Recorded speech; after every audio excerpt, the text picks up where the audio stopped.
Amigos, bienvenidos a su programa 18 minutos. Soy Francisco Rodríguez Aguirre, presidente de Smart Speakers, el principal buró de conferencistas de Latinoamérica, y me acompaña mi buen amigo Mauricio. Encantado, Pancho, como siempre, compartir este espacio contigo y hoy con una gran invitada y una muy alta expectativa en nuestra conversación.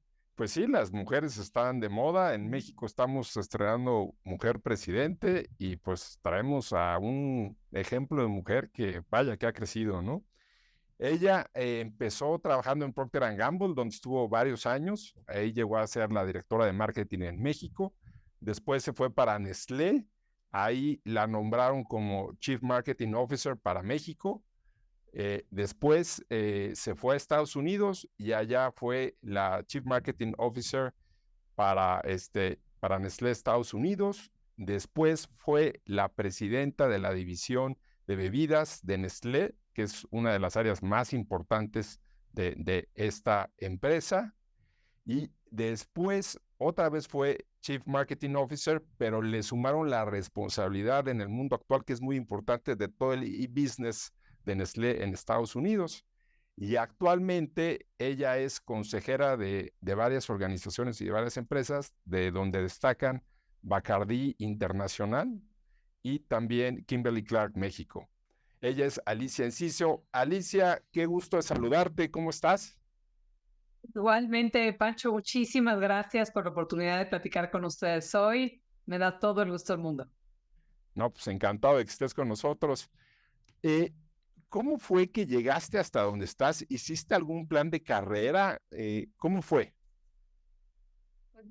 Mi plan de carrera, o sea, la respuesta corta es sí y no. El haber trabajado en Procter o en Nestlé, ambas son empresas que tienen la práctica y es una muy buena práctica de tener pues la creación de planes de carrera muy robustos. Entonces siempre tuve planes de carrera. Sin embargo, creo que las oportunidades que fui tomando no necesariamente a veces estuvieron en mi plan de carrera. Y fue igual de importante el haber tomado pues las que estaban como las que no estaban, ¿no? En mi trayectoria, te diría que mi carrera fue más como yo le llamo como un muro de estos de piedras que vas, ya sabes, escalando, porque a veces por arriba, pero de igual importancia fueron los movimientos que tomé laterales, como de expandirme hacia otras áreas, Pancho. En Estados Unidos sí hay una anécdota muy interesante de por qué llegué allá, y fue porque cada vez que mi jefe aquí en México me decía, oye Alicia, ¿cuál es tu siguiente paso? Lo tienes que poner en el plan de carrera. Yo le decía, estoy muy feliz, ya sabes, estoy muy feliz y vamos a seguir trabajando y desarrollando más cosas. Y un buen día fuimos a Estados Unidos y estábamos ahí, estaba el Chief Marketing Officer del momento, y me dijo, oye, ¿esa posición no te gustaría? Y le dije, por supuesto. Y dije, pero como mexicano va a estar difícil. Y y me dijo, ¿cómo de que no? Vamos a ponerlo en el plan de carrera. Y lo pusimos en el plan de carrera y unos años después se dio la oportunidad, Pancho. Entonces fue realmente pues algo súper padre y algo que pues el hecho de que lo hayamos puesto, y obviamente bueno, en estas empresas esto es una parte importante, fue lo que me dio la oportunidad de ir para allá. Wow. Alicia, y como Chief Marketing Officer de esta gran empresa, ¿qué es lo que dirías te distingue a ti para haber llegado a esas posiciones de tanta responsabilidad? Porque evidentemente marketing en organizaciones de consumo es como un faro que te va diciendo por dónde, cómo y qué, ¿no? ¿Qué es lo que tú distingues en ti misma como tus fortalezas en liderazgo? Que una de las partes importantes es el trabajo en equipo. Yo siempre he buscado el formar equipos, seleccionando gente que y siempre se los digo, cuando obviamente tengo la oportunidad de contratar, busco gente que sea mucho mejor que yo en lo que hace. Y después, obviamente, en cuanto a las habilidades que mencionas de liderazgo, se me hace igual de importante lo que son las competencias desde el punto de vista técnico, que en las áreas en las que yo me he desarrollado, pues estas han ido evolucionando de manera súper importante y hay que estar muy actualizados. Pero después las competencias de liderazgo y de poder trabajar bien con otros, porque el trabajo que logramos hacer siempre va a ser en conjunto, siempre va a ser el trabajo del equipo, especialmente cuando quieres crecer y obviamente las posiciones más senior, pues no dependen de ti, dependen 150% de tu equipo. Y el hecho de que las personas vayan teniendo las habilidades para trabajar bien en equipo es súper importante. Y yo hice a ese respecto también fue, obviamente, no solo contratar gente que tuviera esas habilidades, pero también siempre estar invirtiendo constantemente en el desarrollo del equipo. En Procter, que fue la primera empresa para la que trabajé, me encanta un concepto que tienen que es que tenías que desarrollar tanto el negocio y obviamente conseguir los logros del negocio, pero también desarrollar la organización. Y eso es algo que yo en toda mi carrera proactivamente siempre estuve invirtiendo, ¿no? Invirtiendo desde el punto de vista de coaching para los equipos, coaching individual para mis líderes, para ir identificando dónde se podían ir desarrollando y hacerlo de manera muy proactiva, no como, oye, hay un problema, sino al contrario, vamos intencionalmente a crear una organización y una cultura que nos permita, obviamente, acelerar todos nuestros resultados. Alicia, ¿cómo te recibieron? Esta pregunta también se le hice a Hugo Sánchez, ¿no? Pero él cuando llegó a España, ¿no?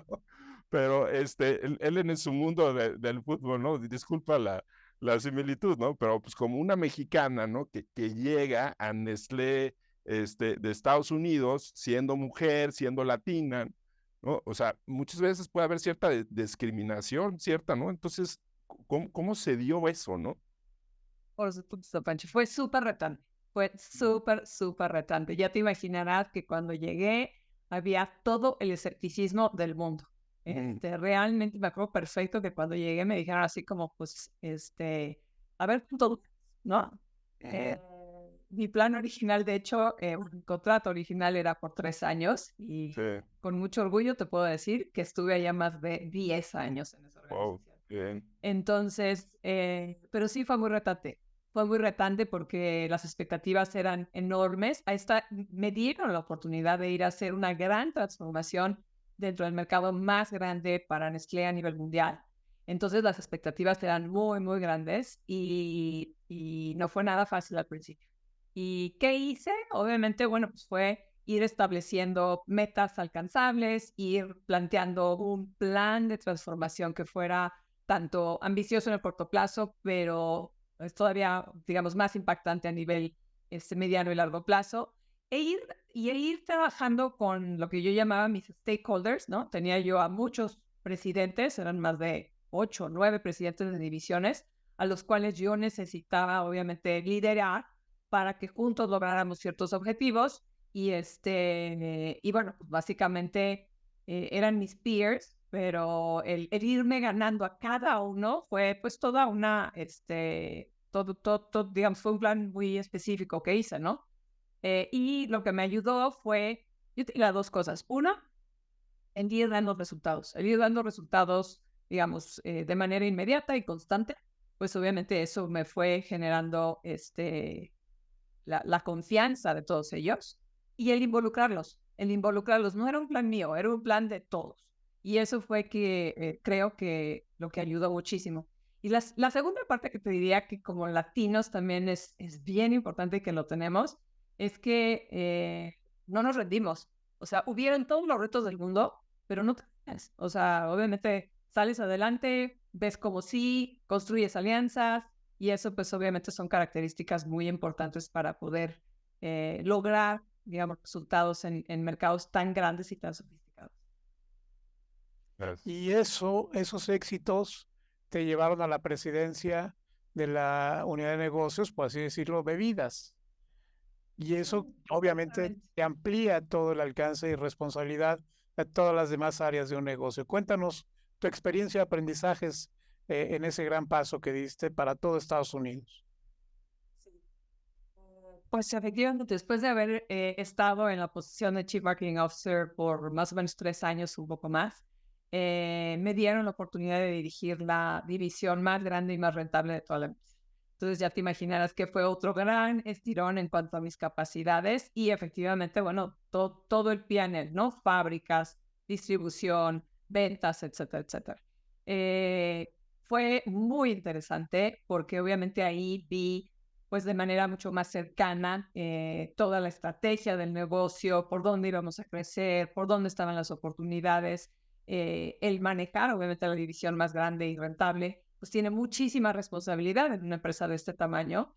Entonces, otra vez fue el estirarme, el abarcar nuevas habilidades y el trabajar con equipos mucho más multifuncionales, ¿no? Porque anteriormente había estado yo en el área de marketing, que la conozco muy bien, y ahora estaba obviamente con áreas técnicas, áreas de ventas, áreas muy distintas, y el tener la oportunidad de ver, ok, cómo embona todo esto y cómo se genera el negocio de alguna forma end-to-end, fue sumamente interesante, y bueno, pues obviamente otra vez otro tipo de habilidades que fui desarrollando.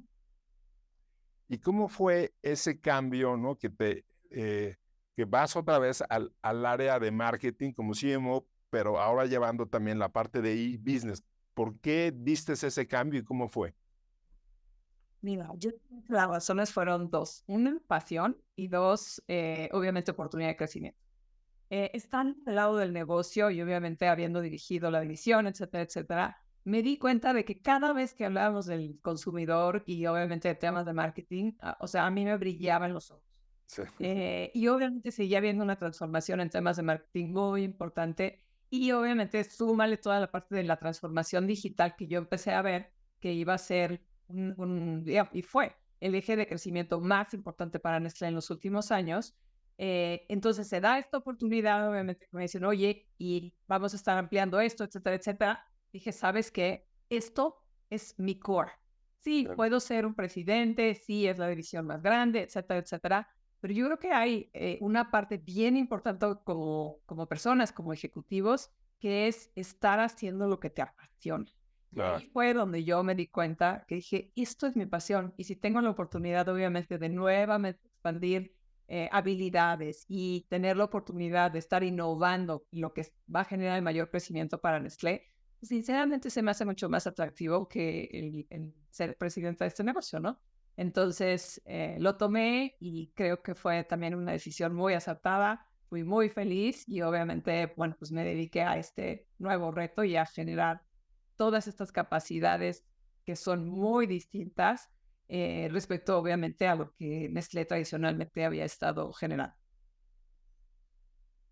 Como sabes, nuestro programa se llama 18 minutos. Estamos llegando a la recta final prácticamente, unos 3 minutos más quizás, pero no quisiera dejar que terminar el programa sin escuchar tu perspectiva sobre el e-business, Alicia. ¿Qué tanto alcance puede llegar a tener? ¿Hasta dónde vamos a llegar? La digitalización, cambios de hábito del consumidor, etcétera, etcétera. ¿Qué estás viendo tú en perspectiva del e-business? Pues yo te diría que obviamente es el área de mayor crecimiento para casi todas las empresas. Creo que siempre vamos a estar viviendo en lo que yo diría un mundo omnichannel, es decir, no solamente es, digamos, las plataformas digitales las que van a estar generando el crecimiento, porque obviamente todo el comercio físico va a seguir existiendo, pero sí se está convirtiendo en una parte muy, muy importante. Y que las empresas obviamente tienen que estar capitalizando porque básicamente si no estás ahí, pues obviamente tu mercado efectivamente entonces se está reduciendo. Y para ello hay que generar dos cosas. Hay que generar tanto las capacidades como muy específicas, ¿no? De cómo generas el comercio electrónico, cómo haces el marketing digital que lo acompaña, etcétera, etcétera. Pero también una cultura dentro de la empresa para poder lograr el acelerar en estos temas, porque requiere como de moverte hacia áreas donde no necesariamente tienes la competencia en un principio, y hay que estar, pues obviamente, apostando por ello para después poder generar el crecimiento. Me gustaría, Alicia, hacerte, igual nos vamos a pasar un poquito, pero hacerte dos preguntas, vamos a decir. Una es sobre el centro de innovación que te tocó lanzar en Estados Unidos. ¿Qué experiencia tuviste ahí, no? Un área como esa se me hace muy interesante, una empresa como Nestlé y en Estados Unidos, ¿no? Y bueno, y luego tu momento más difícil y cómo lo sobrellevaste, ¿no? Pero bueno, vayamos por la una, ¿no? Pues mira, en el Centro de Innovación de Nestlé, obviamente en consumo, la innovación es importantísima. Y en el Centro de Innovación básicamente hicimos algunas cuestiones importantes. Redujimos el tiempo que nos tardaba innovar, básicamente desde 2 años hasta 6 meses, ¿no? ¿Por qué? Porque obviamente cambiamos la forma en que pensábamos al respecto de la innovación. Muchas veces, especialmente en compañías grandes, el riesgo de innovación es como muy grande y eso te hace ser más lento porque quieres probar todo. Al cambiar los modelos, lo que hicimos fue cambiar totalmente nuestras expectativas y decir, no, más vale llegar rápido, entrar al mercado no de manera masiva con un lanzamiento nacional, sino mucho más chiquito, mucho más acotado y aprender junto con el consumidor el mercado, qué está funcionando, qué no está funcionando y cambiar las cosas. Las otras cosas que también te diría que fueron súper importantes es aplicamos los modelos de innovación no solamente a nuevos productos tradicionales, por ejemplo, nuevos beneficios, ¿no? Nueva comida congelada ahora para gluten free o vegetariana, etcétera, etcétera, sino también lo aplicamos a modelos de negocio. Por ejemplo, tenemos una marca ya de choco chips que ponemos en galletas y empezamos a vender galletas hechas con nuestros choco chips por Uber Eats, ¿no? Y entrega a domicilio directo. ¿Por qué? Pues porque hoy en día eso puedes hacer. Es un modelo de negocio muy distinto que complementa obviamente el que tú seas, no, la marca número 1 que es Toll House en Estados Unidos, pero obviamente también esto genera nuevas oportunidades de crecimiento para las empresas. Y la tercera, te diré también súper importante, la cultura. Igual de importante, o sea, para poder generar los productos y los nuevos modelos de negocio, necesitas obviamente estar acelerando un cambio cultural que promueva el que la gente elimine un poco estas barreras de sentir que riesgo de innovar es mucho, que mejor no quiero tener un riesgo en cuanto a mi carrera, de que no fracase, sino hay contenido. Es decir, el fracaso es parte de lo que vamos a estar haciendo porque de hecho es la mejor manera de aprender. Excelente. Y la última pregunta es, ¿cuál fue tu momento más retador, ¿no? Y cómo lo sacaste adelante? Mi momento más retador definitivamente fue la oportunidad que agradezco de haber tenido de irme a Estados Unidos. Definitivamente. O sea, el cambio de liga en cuanto a estar pudiendo trabajar en el mercado más sofisticado y competido en Estados Unidos y teniendo obviamente pues las grandes expectativas y a la vez pues obviamente que probar en ese mercado el que obviamente había sido la elección adecuada, ¿no? Entonces, definitivamente ha sido el reto más grande y a la vez, obviamente, pues la oportunidad mayor que he tenido en mi carrera de poderme desarrollar y lo que te diría que la característica que más me ayudó fue la perseverancia como mexicanos. Muy bien. Pues muchísimas gracias, Alicia. Caray. Qué interesante conversación, mi querido Pancho, pero se nos acabó el tiempo. Sí, desafortunadamente, pero mil gracias, Alicia, por estar con nosotros. Nada, qué Gracias, gusto. Alicia. Bye. No te vayas todavía, espéranos un poco. Bueno, pues amigos de 18 minutos, muchas gracias por acompañarnos. Su amigo Francisco Rodríguez y Mauricio Reynoso, nos vemos la próxima edición de 18 minutos. Hasta luego.